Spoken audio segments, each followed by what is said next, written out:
Hello friends, welcome to the investment academy. आज हम बात करने वाले हैं एक ऑटो एंसिलरी स्टॉक के बारे में, जो कि एक्चुअली सिर्फ अब ऑटो एंसिलरी रहा नहीं है, वो ऑटो एंसिलरी प्लस हो गया है। काफ़ी सारे और सेगमेंट्स में they have taken entry and they are doing very well there as well. तो कंपनी का नाम है ट्यूब इन्वेस्टमेंट्स। ये स्टॉक लास्ट ऑलमोस्ट 1 ईयर, थोड़ा सा 1 ईयर से ज़्यादा लगा लीजिए, उसमें 151% बढ़ चुका है।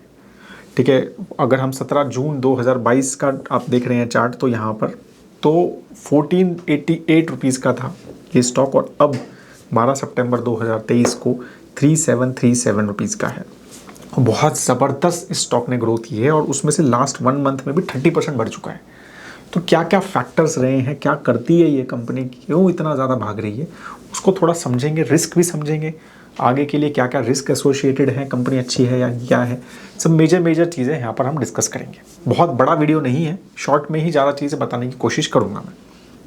तो ट्यूब इन्वेस्टमेंट्स एक्चुअली करती क्या है, तो मेजरली अगर हम उनका स्टैंड अलोन बिजनेस पर्सपेक्टिव से बात करें, ठीक है, कि कंसोलिडेटेड में फिर हम बाद में भी बात करूँगा, कंसोलिडेटेड में और भी कंपनीज हैं उनके पास, बट जो स्टैंड अलोन बिजनेस के बारे में बात करें तो उनका एक इंजीनियरिंग सेगमेंट है जिसमें वो ट्यूब्स बनाते हैं, अलग अलग जो कार्स में लगती हैं, बहुत सारी अलग अलग जगह पे वो यूज़ होती हैं ट्यूब्स।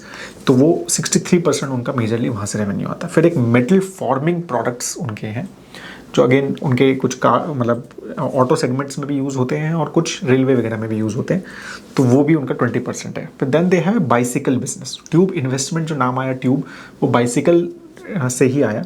तो हरक्यूलिस, इन सब बाइसिकल्स के ब्रांड नेम आपने सुने होंगे, वो इन्हीं की कंपनीज हैं। तो वो इनका almost 11% business, and then they have some other business as well which is just like 6% business. तो ओवरऑल अगर हम बात करें तो प्रिसीजन स्टील ट्यूब्स में, जो कि इनका इंजीनियरिंग वर्टिकल में, इनका 60% मार्केट शेयर है। ठीक है, तो जैसे हमारे कार्स के डोर्स में अंदर ट्यूब्स लगती है, मेटल ट्यूब्स, वो सब मोस्टली ये बनाते हैं। उसके बाद इनका कार डोर फ्रेम्स, ठीक है, और जो कि इंडस्ट्रियल चेन्स वगैरह में भी, जो कि मेटल फॉर्मिंग वर्टिकल में आता है, वहाँ पर भी 35% मार्केट शेयर है इनका। तो इस तरह से ये कंपनी, और बाइसिकल में they are the second largest, I think largest is Atlas, number 2 they are in the bicycle segment. So overall company ये काम करती है। तो मेजरली इंजीनियरिंग प्लस एक ऑटो कंपोनेंट कंपनी है। अगर आप स्टॉकोमीटर पे देखोगे तो it is basically under auto ancillary, but जैसे मैंने बोला कि ऑटो एंसिलरी से काफ़ी सारी चीज़ें अब और भी करने लग गए हैं। तो मेजरली ग्रोथ का कारण क्या रहा, जो स्टॉक ग्रोथ का, तो सबसे बड़ा कारण रहा जो इनका इंजीनियरिंग सेगमेंट में ग्रो हुआ। तो specially with China plus one, right, और काफ़ी सारा बिजनेस इनको इंजीनियरिंग सेगमेंट में, और इंपोर्ट ड्यूटीज़ वगैरह की वजह से काफ़ी सारे स्टील के ऊपर कुछ इंपोर्ट ड्यूटीज़ लगी थी, तो उसकी वजह से इनका जो इंजीनियरिंग सेगमेंट है उसमें बहुत ज़बरदस्त ग्रोथ आया। तो FY21 से FY22 के बीच में 67% रेवेन्यू ग्रोथ हुआ इंजीनियरिंग सेगमेंट का, और इसीलिए वो सबसे बड़ा सेगमेंट है इनका अब, राइट। बाकी भी ग्रो हुए, बाकी भी 20% 14% से ग्रो हुए, लेकिन इंजीनियरिंग सेगमेंट जो है वो बहुत ज़्यादा फास्ट इनका ग्रो हुआ, और वही उनका सबसे बड़ा सेगमेंट है भी, और काफ़ी टाइम से है, ऐसा नहीं है अभी सबसे बड़ा है, बट वो अब बहुत बड़ा हो गया है। ठीक है, तो इस तरह से ये यहाँ पर मतलब वो ऑलमोस्ट 3000, अगर हम FY22 के नंबर्स देखते हैं तो थोड़े पुराने, क्योंकि ग्रोथ बता रहा हूँ मैं आपको, तो उस तरह से ये ग्रो बेसिकली हुआ है, और इसी तरह से उसका प्रॉफिट भी ग्रोथ हुआ है। तो प्रॉफिट ओवरऑल भी इंजीनियरिंग सेगमेंट में भी, मेटल फॉर्मिंग सेगमेंट में भी, और उनका मोबिलिटी में भी इन्होंने एफिशिएंसी इंप्रूव की है, राइट, और सब में जो है इनके एबिट और प्रॉफिट मार्जिन जो हैं वो इम्प्रूव हुए हैं। तो वो भी एक कारण रहा कि लास्ट 1-1.5-2 साल में इनका इतना ज़बरदस्त ग्रोथ रहा। तो ये एक तो ऑब्वियसली नंबर्स जो हैं वो शो कर रहे हैं कि कंपनी बहुत फास्ट ग्रो कर रही है, ठीक है, तो वो तो एक कारण रहा ही।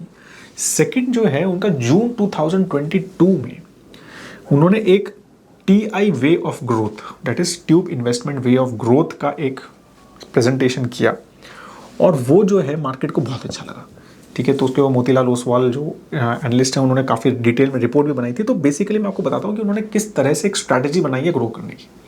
ठीक है, तो उन्होंने पूरी स्ट्रैटेजी बनाई है चाइना प्लस वन और इम्पोर्ट सब्सटीट्यूशन पर्सपेक्टिव से। तो उन्होंने कहा कि भाई इम्पोर्ट जो हो रहा है, हम government is lot of focusing on make in India वगैरह, तो हम उस पर फोकस करेंगे, और चाइना प्लस वन का एक थोड़ा ट्रेंड है वर्ल्ड वाइड, ठीक है, they are looking for other manufacturers across the world, तो हम उस पर फोकस करेंगे। तो इसके around they created this whole strategy, जिसमें उन्होंने कहा कि TI1 that is their existing business, that is their stand alone business.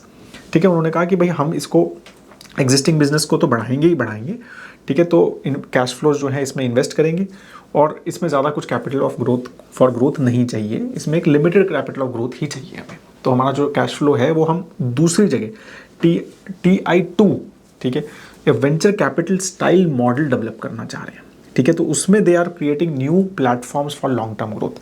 तो उसमें they are working on electric vehicles, E3 wheelers, e tractors, ठीक है, और इवन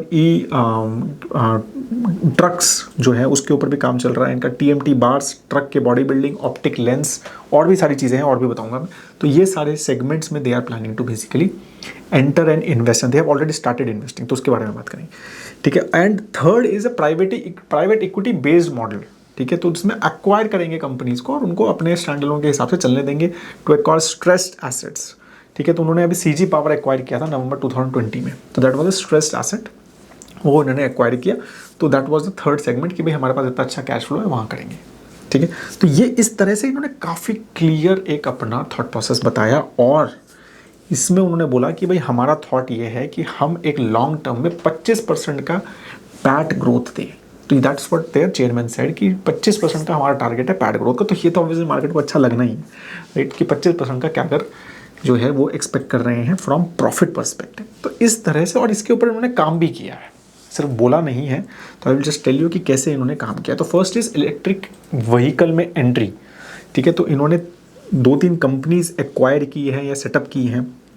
तो एक TI clean mobility Private limited company है, तो टोटल 3000 करोड़ का केपेक्स जो है, मतलब ऑलमोस्ट 2000 करोड़ का कर चुके हैं, और 1000 करोड़ का प्लान्ड केपेक्स है, ठीक है। तो TI clean mobility Private limited company setup की है, जिसमें से 3 व्हीलर्स और अदर EV वेंचर्स उसके अंडर आते हैं, ठीक है। 70,000 करंट कैपेसिटी है उसकी, 100% इनका स्टेक है। फिर इन्होंने एक Cellestial E Mobility Private limited company acquire की, जिसमें ट्रैक्टर्स बनाती है, मार्च 2023 में, उसके 25,000 जो ट्रैक्टर्स कैपेसिटी है। फिर एक IPL tech electric private limited company जो इलेक्ट्रिक हैवी कमर्शियल व्हीकल्स बनाते हैं, ट्रक्स वगैरह बनाते हैं, ठीक है।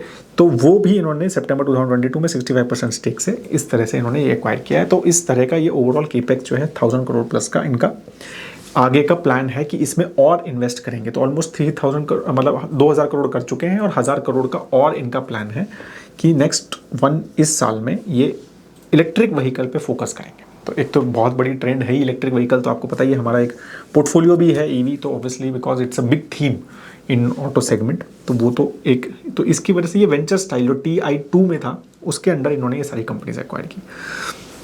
फिर सेकंड इन्होंने वेंचर स्टाइल सेकंड में ही इन्होंने apart from other segment, not just auto, ठीक है, तो अदर सेगमेंट में भी इन्होंने बेसिकली इन्वेस्टमेंट्स की हैं और उससे एंट्री लेने की कोशिश की है। तो इन्होंने बहुत इंटरेस्टिंगली मई 2023 में एक CDMO क्लिनिकल डेटा मैनेजमेंट, ठीक है, कॉन्ट्रैक्ट डेवलपमेंट एंड मैनेजमेंट के ऊपर एक कंपनी इन्होंने एक्वायर की है, जो कि इलेक्ट्रॉनिक्स और मेडिकल कंज्यूमर्स और में फोकस कर रही है, और इसमें काम भी कर रहे हैं, राइट, API ऑफ फार्मास्यूटिकल। तो फार्मा सेगमेंट में एंटर करने की बात कर रहे हैं। 285 करोड़ रुपीज़ का केपेक्स एक्सपेक्टेड है उसमें, 95% स्टेक इन्होंने एक्वायर कर लिया है। फिर मोबाइल कैमरा के भी मॉड्यूल बनाने की कंपनी मोशाइन इलेक्ट्रॉनिक्स प्राइवेट लिमिटेड, उसमें 76%। मेडिकल के कंज्यूमर्स रोटा सर्जिकल प्राइवेट लिमिटेड, उसमें भी 233 करोड़ रुपये का। तो इस तरह की कंपनीज भी कंप्लीटली नॉट इंजीनियरिंग रिलेटेड, जो कि इनका मेन सेगमेंट है, राइट। अगर हम ओवरऑल ऑटो को भी मान लें तो वो भी एक इंजीनियरिंग के अंडर आता है। तो this is completely pharma, medical consumers and mobile camera, तो एक बिल्कुल डिफरेंट सेगमेंट्स में basically they are planning to enter through the TI2 model, ठीक है। तो ये basically this is how they have been working, और इसलिए ये सारी चीज़ें कर रहे हैं, मतलब जो बोला है वो वैसा वैसा ये इंप्लीमेंट भी कर रहे हैं, और इसमें काफ़ी सारी चीज़ों का रेवेन्यू भी आना शुरू हो गया, वो भी आपको मैं बताऊंगा आगे लेटेस्ट के हिसाब से। तो ये चीज़ है। तो TI3 में जो इन्होंने कंपनी एक्वायर की CG पावर, ठीक है, that was under a stressed asset, मतलब हालत ख़राब थी कंपनी की, वो इन्होंने एक्वायर की और उसको पूरा का पूरा टर्न अराउंड किया, complete turn around of that company, और वो company is doing very well. तो अब ऑलमोस्ट इनका I think overall consolidated level पे मेरे ख्याल से 45% का जो रेवेन्यू है वो इस कंपनी से आता है, CG पावर से, ठीक है। तो CG पावर जो है वो एक basically pure motor, transformer, switch gear, मतलब कैपिटल गुड्स कंपनी है, एक टिपिकल कैपिटल गुड्स कंपनी है, ठीक है। एंड मोटर्स बिजनेस में they are a kind of market leader, as well, ठीक है। तो अलग अलग टाइप की मोटर्स बनाते हैं। तो ये सारी चीज़ें जो हैं इन्होंने, they are doing very well in that, और ये पूरा का पूरा टर्न अराउंड स्टोरी है। और उसका भी स्टॉक जो है सीजी पावर लिस्टेड कंपनी है, तो अगर आप उसका स्टॉक देखेंगे तो वो भी बिल्कुल रॉकेट की तरह भागा है। उसका भी analysis, if you want me to do separately तो do let me know, we will definitely do that analysis as well. तो ये भी एक कंपनी है जिसमें इनका 58% स्टेक है, और ये हैज़ डूइंग, तो ये भी एक बहुत बड़ा रीज़न रहा स्टॉक के भागने का कि भाई एक इन्वेस्टमेंट की नवंबर 2020 में, ठीक है, और कुछ इन्होंने मेरे ख्याल से 7,000 करोड़ 8,000 करोड़ रुपए का कुछ इन्वेस्टमेंट किया, जो इनके डेट वगैरह थे वो कंप्लीट किया, और ये अब कंप्लीटली डेट फ्री कंपनी है, ठीक है। तो एक इतने हाई डेट कंपनी जो इसकी हालत इतनी ख़राब थी उसको डेट फ्री बना दिया, और बहुत अच्छा वो ग्रो कर रहे हैं, ठीक है। तो इस तरह से ये भी एक रीज़न रहा कि company is doing very well, ठीक है। उसके बाद अब मैं बात करता हूँ कि ये apart from these investments, even in the core business, जो स्टैंड अलोन बिजनेस है ना, उसमें भी they are working on non auto segment growth. तो उनका ऑब्वियसली अभी मेजरली जो ग्रोथ है इंजीनियरिंग वगैरह, तो सब वो ऑटो रिलेटेड, जो मैंने आपको बताया कि ट्यूब्स वगैरह सब ऑटो में लगती है, but they are working on कि हम इसको नॉन ऑटो में भी ग्रो कैसे करें। एंड ऑलरेडी अगर इनका इंजीनियरिंग सेगमेंट की बात करें तो 30% already revenue has started coming from non auto. तो ये जो इंडस्ट्रियल ट्यूब्स बना रहे हैं उसमें भी ये काम कर रहे हैं। तो बेसिकली भी तो कार की अलग अलग जो ट्यूब्स लगते हैं हमारी बाइक्स में, कार्स में, 2 व्हीलर्स में, 3 व्हीलर्स में, वहाँ पर ट्यूब्स लगते हैं। तो वो बनाने के अलावा they have started working on various industry में जो ये स्टील ट्यूब्स का काम होता है, something like APL Apollo, but वो मेजरली कंस्ट्रक्शन में यूज़ होता है, but they are working on industrial tubes. तो वो बेसिकली वहाँ पर भी they are entry, and they are also, जैसे रेलवे में मैंने कहा कि चेन वगैरह का जो बिजनेस है इनका, वो सब बिजनेस है। तो रेलवे में भी दे ऑल्सो हैव, अगर उनका मेटल फॉर्म प्रोडक्ट्स के बारे में बात करें, 28% उनका बिजनेस है, ठीक है। तो ये अगर आप चार्ट देखेंगे तो दिस इज द लेटेस्ट, इनके जो नंबर्स हैं, जो डिफरेंट सेगमेंट कंसोलिडेटेड लेवल पे कहाँ से पैसा आ रहा है। तो इंजीनियरिंग आप देखोगे तो ओवरऑल 1142 पर जो है करोड़ रुपीस वहाँ से रेवेन्यू आया। मेटल फॉर्म जो सेकंड डिवीजन है 342, 1358 करोड़ रुपीस जो है सीजी पावर है, ठीक है, जिसका industrial system, power system and scenery, ये दोनों जो है मिला के 1800 करोड़ रुपीस सीजी पावर से आया है। इलेक्ट्रिक व्हीकल से भी इनके 12 करोड़ रुपए आने लग गए हैं, ठीक है। तो 2-3 कंपनी जो एक्वायर की हैं उससे भी पैसा आना शुरू हो गया। मेडिकल सप्लाईज वगैरह की जो इन्होंने एक्वायर की है कंपनी, उसका भी 28 करोड़ रुपए आया। बाकी अदर्स 268 करोड़, ठीक है। गियर एंड गियर, इनकी एक शांति गियर्स करके भी एक सब्सिडरी कंपनी, वो भी लिस्टेड है, वो भी 121 करोड़ रुपीस, उसका भी क्वार्टर में रेवेन्यू आया है। तो that is a auto ancillary again Shanti gears, तो वो भी अच्छा कर रही है। तो ये सारी चीज़ें इस तरह से ये कंपनी जो है इज़ डूइंग, ये सब रीजंस रहे कि ये स्टॉक इतना ज़्यादा भागा, कि भाई इनका सब्सिडरी भी भागा, इनकी इन्वेस्टमेंट्स जो ये बोल रहे हैं कर रहे हैं, 25% का कैगर दे रहे हैं, ठीक है। और गवर्नेंस, मतलब मुरुगप्पा ग्रुप की कंपनी है, तो वो एक कंफर्ट है लोगों को उसकी वजह से।